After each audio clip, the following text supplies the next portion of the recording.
এটা তাদের কাজে লাগবে। আর যারা ফেসবুক তো সবাই চালা, একজনের 3টা 2টা করে আইডি, এটা কোনো সমস্যা নেই। যারা কন্টেন্ট ক্রিয়েটার, যারা মনিটেশন পেয়ে গেছেন, তাদের সমস্যাটা হইলো একটা সেলফি তুলতে গেল এই বাইরের অনুমোদন লইতে হইব। বা আমি একটা চেয়ারে বসে আছি, এটা তো কথা বলতে পারে না, তার জন্য বেঁচে গেছি গা, নাহলে যতক্ষণ বসে রয়েছি এতক্ষণ বাপ ডাইল হইলি মামলাদা আইসা যাক। তখন এই একটা এই কন্টেন্ট ক্রিয়েটর যে, তার এই কাজটা হইলো কি, এই একটা সেলফির জন্য 2,000 টাকা জরিমানা। এবং এটা আপনারা জানেন নাকি জানেন না, এই আমাদের সরকার, আমাদের বর্তমান আমাদের বিএনপির মাননীয় প্রধানমন্ত্রী মোহাম্মদ তারেক রহমান, উনি এই আইনটা মনে পাশ করছে, যেটা আমি শুনছি না, হ্যাঁ মনে হয় তারেক রহমানই পাশ করছে, আমাদের প্রধানমন্ত্রী পাশ করছে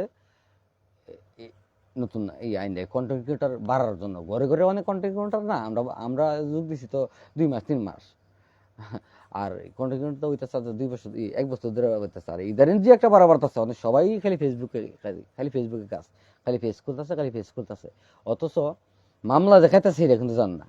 একদিন লোডিং মিছিলে একটা পিকচার ছাড়বেন যে আপনি কন্টেন্ট ক্রিয়েটাররা, যারা মানে যেমন আবেদন, এটা বলি আমরা বাংলা যেটাই মানে বুঝাইতে, আমি যেভাবে বুঝাইতে পারবো আর কি, এইভাবে যেটা বলি একটু বুঝে নেন কষ্ট করে। যদি আমি আবেদন কারে কয়, আবেদন করছি আমি আপনার কাছে, এটা চাই, আপনি দিবেন। দিতে গেলে আচ্ছা তুমি এটা করো, তখন আমি তোমার এটা দিব।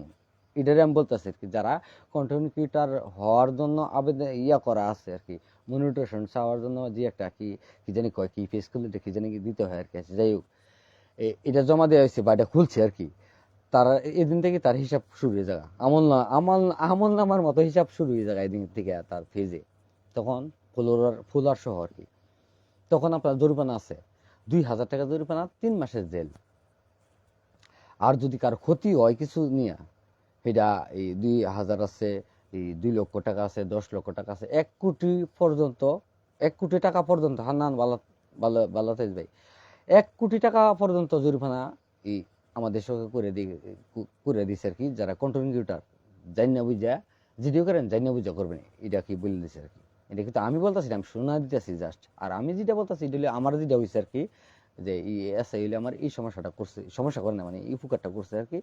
এই লটকর বাগানের মালিকের পরে আমি গেলাম, এই আই পারলাম আর কি, দিন যেদিন মিছিলের দিন পরে নাকি এখান থেকে বেরবেঙ্গে আই পড়ছি। এবার পরে আমি তো খবর নিয়ে এসেছি যে কে কে আসছিল, কে কে আসেন না। মনির ভাই আসসালাম আলাইকুম। পরে পরে দিই যে এই মুখে তো আমার আবার পরিচিত, ওনার 2টা ছেলে আবার আমাদের বাস স্ট্যান্ড চলাফেরা, যেহেতু আমাদের ব্যাক সাইড বুঝছেন তো, শিবপুর থানা মামলা করলে শিবপুর থানা এটা আমাদের ব্যাক সাইড না। তা বাস স্ট্যান্ড দেয়া হইলো একদিন, দেয়া না আমি ইচ্ছা করে দেয়া করছি, কোন জায়গায় থাকে কোন জায়গায় কি বিচারে বা করছে, বিচারে বা করে আমি গেছি, গিয়ে আমি বললাম কালকে তুমি গেছিলা না তোমার আব্বা গেছিল থানাতে? থানাতে গেছে কেন, আমি তো জানি না ভাই গেছে, আমাকে একটু খবর লই দিয়েছে, না জানি কেন বললাম। তখন থানাতে গেছে কন্টেন্ট ক্রিয়েটার, হ্যাঁ এটা তো আমি জানি। আচ্ছা যাক, তখন থানাতে গেছে, পরে কইতেছে আর বাপে গেছে। আচ্ছা যাক, ওর বাপে গেলে কোনো সমস্যা নেই। তা তোমার বাপের সাথে এখন কথা বলতে পারবো? কোন না ভাই, এখন তো কথা বলতে পারবেন না, মোবাইল নাই। এক কাজ করেন, আপনি সকালে আমাদের বাসায় আসেন। পরে আপনার আজকে সকালে গেলাম, শুক্রবার না, আজকে সকালে গেলাম, গিয়ে কইলাম, গিয়ে দিয়ে আমরা চাচা ডাক দিছি, গিয়ে দিয়ে চাচা আমার লাগে না, আমরা লাগে হইলেও সম্পর্কে আমাদের বাপের হিসাবে, যেহেতু এফআইআর হ্যাপার আমরা বাপের হিসাবে আপনার, উনি আমার দাদা লাগে আর কি। পরে আবার ইলার ফুতা ছেলেদের সাথে তো বাস স্ট্যান্ড দেওয়া হয়, কত হয় ইতান বাই বাই ডে অনেক গিয়ে দিই বাড়িতে গিয়ে দিই, হ্যাঁ আর বা হ্যাঁ আমার ভাই এসে যায়। আমি তো থানাতে অভিযোগ করলেন কেন, কি সামনে শুনি, দাদা যখন পরিস্থিতি যখন হয়ে গেছে তখন কোথায় তুমিও এই সাংবাদিক। আসলে আমি কিন্তু সাংবাদিক নাকি, আমি কিন্তু ইলে তো ভাবছি, যেহেতু আগলে মানুষ ইলে ভাবছি সাংবাদিক আছে। যাই হোক, পরে আমাকে আমি তো সাংবাদিক। তা আমার এটা ছিল আর কি সাথে, ও না না, এটা না, সাদা একটা আছে, 1 মিনিট আমি দিতেছি।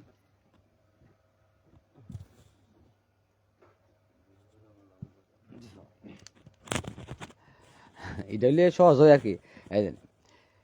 এটা এটা লয়ে গেছি আমি একটা কায়দা কৌশল লয়ে গেছি। আমার বাড়ি যে স্ট্যান্ড আছে, ওই ফেসবুকে কাজ করলে যেগুলো লাগে আর কি সবই আছে, খালি মাইক্রোফোনটা অর্ডার দেওয়া, এটা কালকে আসবে কালকে।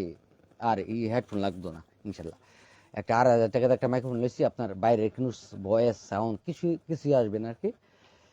ইনশাল্লাহ কালকে নিয়ে আসবে। এটা হলো আমাদের গ্যারেজের রুহুল আমিনের ভাই আছে একটা, নূর আলম, ওর দিয়ে অর্ডার দিয়েছি, ও নিয়ে কালকে আসবে আর কি। আজকে খবর দিয়েছি, কইতেছে কালকে শনিবার, কালকে আসবে। হ্যাঁ, তো স্টেনমেন্ট সব কিনছি আর কি। তখন